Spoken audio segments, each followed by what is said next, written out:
おお、相変わらず容赦ねえな。錦、おめえいつまで経っても来ねえから待ち合わせすっぽかされたかと思ったよ。This is Akira Nishikiyama, also known as Nishiki, and he is one of my favorite fictional characters of all time. The interweaving tragedy that makes up Nishikiyama's story and his character is a huge part of what makes Yakuza 1 have, well, much of a story in the first place. He's such a fantastic and complex character with so many interlocking parts. Ideas of family, identity, inferiority complex, and self-hatred are all prevalent throughout, and they all facilitate his descent into madness later in the series. However, this is all packed under several different layers of the character being suave, cool brother to Kiryu. It does a fantastic job at hiding these feelings of insecurity. But today, I want to unravel these layers. I want to look at Nishiki and diagnose what the hell is wrong with this poor little Meow Meow. And to start, we need to begin at none other than Yakuza 0.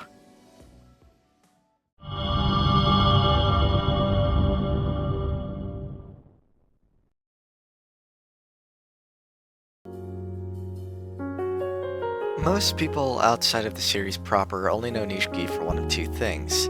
10 years in a joint, or being Kiryu's cool, fun, bar-hopping bud in Zero. And I can't really blame people for this, of course, as Nishiki can be an incredibly deceptive character at first. He's low-key, Kiryu's kyodai, and appears very early on in Zero, which is bar none the most popular game in the series. However, as most people know, Zero was made intentionally as a prequel to Yakuza 1, a game with some very mixed opinions on it, at least in the first rendition. Yakuza 1's story was fine, and Nishiki was also fine initially, just nothing special. He worked as a good foil to Kiryu, being a power-hungry brother to him, in contrast to Kiryu's good nature, and who betrays him in Cosmo after Kiryu goes through, you know the line. 10 years in the joint. However, he lacked the complexity that made so many later villains special compared to him. I mean, even one game later, Ryuji would become a fan favorite due to his perfect role as Kiryu's rival and foil, leaving the original Nishiki left in the dust outside of some stupid jokes at how cheesy and fake gritty the first game's dub was. The original Nishiki suffered where later villains succeeded, being in sympathy for him. It was almost like the writers expected people to instantly love and feel bad for Nishiki just on the premise that he was Kiryu's sworn brother, despite not putting in the effort to make Nishiki a more complicated character and letting us see the bond the two had before everything went to shit. Fortunate flaw that's prevalent throughout much of the original Yakuza 1's plot being that there's simply not enough time for everything to develop, though I can't quite fault the game.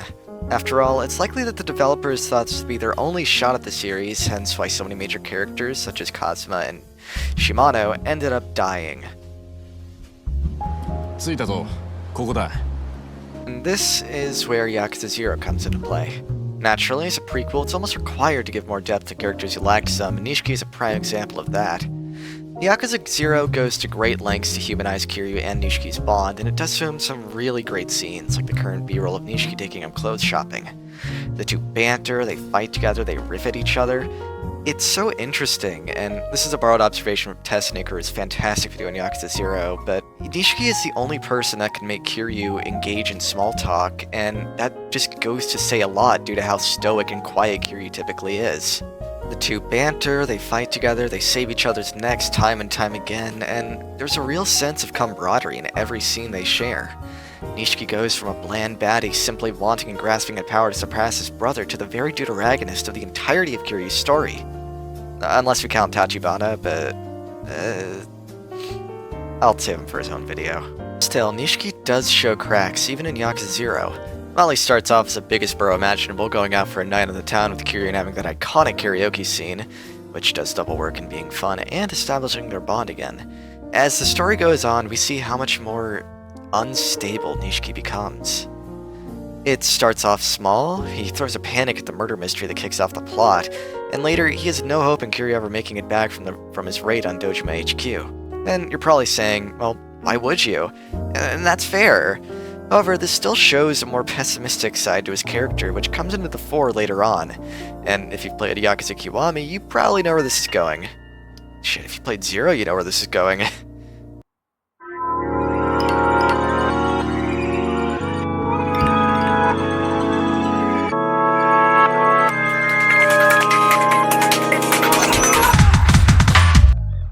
reframing in Yakuza 0, Nishiki less has a descent into madness and more of a full-on mental breakdown.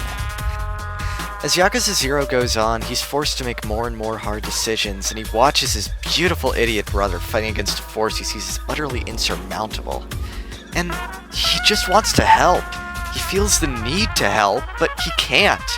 He's emotional and he's in over his head. All he can do is just try and make Kiryu see things the way he does, but all it does is lead to an eventual wedge between the two, which only hurts Nishiki more. This eventually leads into one of the most iconic scenes from Yakuza 0, where Kiryu's refusal to take health finally wears down on Nishiki enough to make him break. He watches the sad, scared kid Nishiki once was comes out through overflowing tears, and he pleads with Kiryu to just accept the fact that they haven't changed at all since they were kids, and that there's nothing they can do. He begs, he pleads with Kiryu to just let him kill him, because he knows that the Yakuza would do worse if they caught up with the two. Kiryu just pushes him away. Again. As he always does. And I'll just let the scene speak for itself. 堂島組に的にかけられるってのはそういうことなんだ。キリュウ。組織に目つけられて逃げ切ることはできねえ。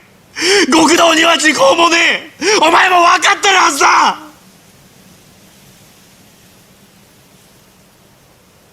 こうなっちまった以上。俺も極道としてはもうおしまいだ。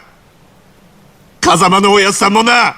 けどせめておめえがひでえ死に方するのだけは避けられる。Nishiki's want to be useful and his inability to actually help leads him to wanting to help in the only way he knows how, to kill Kiryu in the most painless, instant way he can think of. Kiryu turns around, tells him to take his head after he kills him and to rise to the top with it. And this impossibly cool answer just makes everything hurt worse. It's no comfort for Nishiki, it just makes him realize that he's nothing without Kiryu. The situation crashes down on him, and as Kiryu leaves him behind in the woods, he finally fully breaks. Or at least he would, but, well, this is the prequel story. We can't just have Nishiki immediately go evil mode, after all. おめえがいねえ登場会でのし上がっても意味がねえんだ。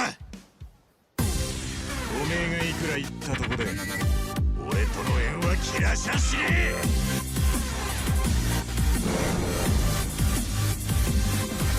This is far from the moment that Nishiki became tenure joint. His arc in Zero is far from over. Chapters later, Nishiki rejoins Kiryu and forces his help on him, leading to my personal favorite scene in the game. And Kiryu and Nishiki both rip off their shirts, bearing their tattoos, and face down the world together. Not only is it an amazing spectacle, but it also has so much going on beneath the surface. Kiryu and Nishiki both share a special bond, as not only are they Oath Brothers, but they're friends, unlike some other Oath Brothers in the series. Kiryu tried to sever that bond, tried to push Nishiki away to protect him, but his Kyodai finally puts in a bid to regain it. He finally puts his foot down and says, "No, we are brothers and we're in this together. Shut up and accept my damn help already, you stubborn idiot."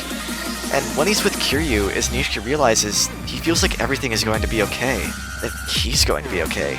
Kiryu is the anchor in Nishiki's life, and without him he feels utterly hopeless and pathetic. The scene in the woods sparks this, and this battle cements this. Without Kiryu, Nishiki feels like nothing. So, with all of that said, what would happen if that anchor was stripped away? Time of Yakuza 1, a lot has changed. Kiryu has become the illustrious Dragon of Dojima, a Yakuza with a title loved and feared by all. Even in the years before the game mainly takes place, Kiryu is a known quantity around the streets, and Nishiki isn't. The inferiority complex grows alongside his growing rivalry with Kiryu for the hand of Yumi, and Nishiki begins to feel a bit sour towards his Kyodai, though still connects himself to him. However, soon, disaster strikes. Patriarch Dojima, the slimy bastard he is, goes to assault Yumi and, in a panic, blinded by anger and a wish not to have her harmed, Nishiki kills his patriarch. This would be an unforgivable sin in the best of cases, but Dojima is also a major cash cow for the Tojo clan, and Nishiki remembers this only as soon as the blood dries on his shirt. From here, Kiryu sacrifices himself, framing himself to be the one who killed Dojima and is sentenced to 10 years in the joint, which predictably makes him a fucking pussy. During those ensuing 10 years, though, Nishiki is put through the ringer. His pain turns to hatred, and this burning hatred grows to jealousy as people keep bringing up the legend, the Dragon of Dojima, now sentenced to jail time for the impossible crime of murdering a patriarch. They keep saying that it would have been better if Kiryu was still here. They could make a better captain, better leader. And this makes Nishiki begin to break more. Placed as the captain of a family he has no control over, being pushed around by his lieutenant, and importantly missing his anchor in life, Kiryu, he searches desperately for any form of control, any form of happiness in this new life, and he finds it in some way, and hoping for his sick sister to get better, Yuko. He fights constantly for her, hoping she improves, hoping he can even get some form of happiness back, but even after doing everything he can, betraying his own clan in the process, the doctor he made a desperate bid with for an organ donor in the black market makes a run for it. And ultimately, Yuko ク dies. ソみてえなやつにも頭下げて死ぬ気で金を用意したってのに今までの時間は一体何だったんだ。もう優子には時間がねえってのに。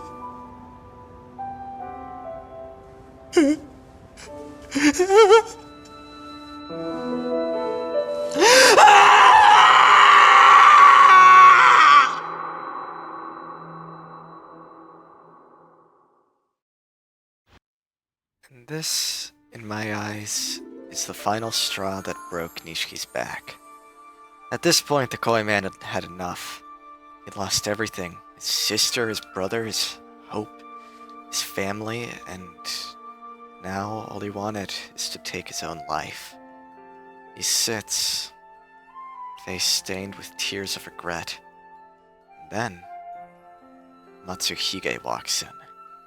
The piece of shit who taunted him constantly, made him feel worthless. It instilled all of these feelings of self-hatred and inadequacy in comparison to Kiryu, to the Dragon of Dojima.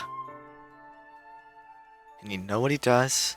He talks about things like money, investments, wanting the cash back from the failed operation. He doesn't give a shit that Nishiki is like this. Nishiki, he doesn't care. He's lost enough already. And hearing him talk about Kiryu, the Dragon of Dojima, taunting him for not being Kiryu, he's lost enough already. Pushed to the edge, and with the knife in his hands, he walks up to Matsuhige and stabs him. Some people talk about this scene being cartoonishly edgy, but honestly, I just see it as sad.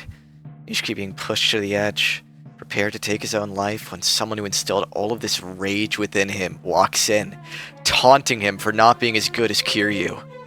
And this finally, fully instills his hatred for Kiryu. And as he tells Matsuhige his secret, the fact he was the one who killed Dojima, he pulls the knife out and lets the man die. And then he slicks his fucking hair back with blood, which I just think is rad. I don't know. Sometimes you like edgy stuff. 二人殺すも同じじゃねえか。そうだ。そうだよ。とっくに道は決まっていたんだ。堂島を殺し、桐生を見捨てたあの時から。やってやるよ。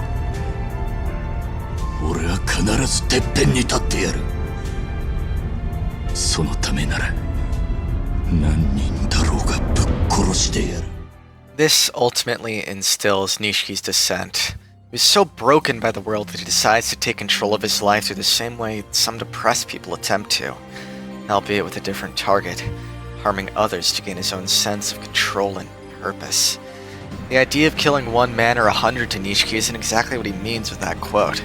It's his attempt of justifying the murder so he can finally try and regain some semblance of control in his life. And that is the tragedy of Nishikiyama. Without Kiryu to bring him any sense of control and faced with so many different obstacles, the unstable little kid he once was comes out yet again, yet maliciously. He comes driven by his jealousy towards Kiryu, instilled by Matsuhige, and the world around him constantly comparing him to Kiryu. He takes to heart the thing that Kiryu said so long ago. use his head to climb to the top. He decides that if Kiryu isn't in reach, he'll use the heads of others. And yet, he still has some sense. After reuniting with Kiryu in a duel atop the Millennium Tower, Nishiki comes back to it. Recognizing all that he's done, how much he's harmed Kiryu, Yumi, Haruka, and everyone else in his life, he decides to make one last kill.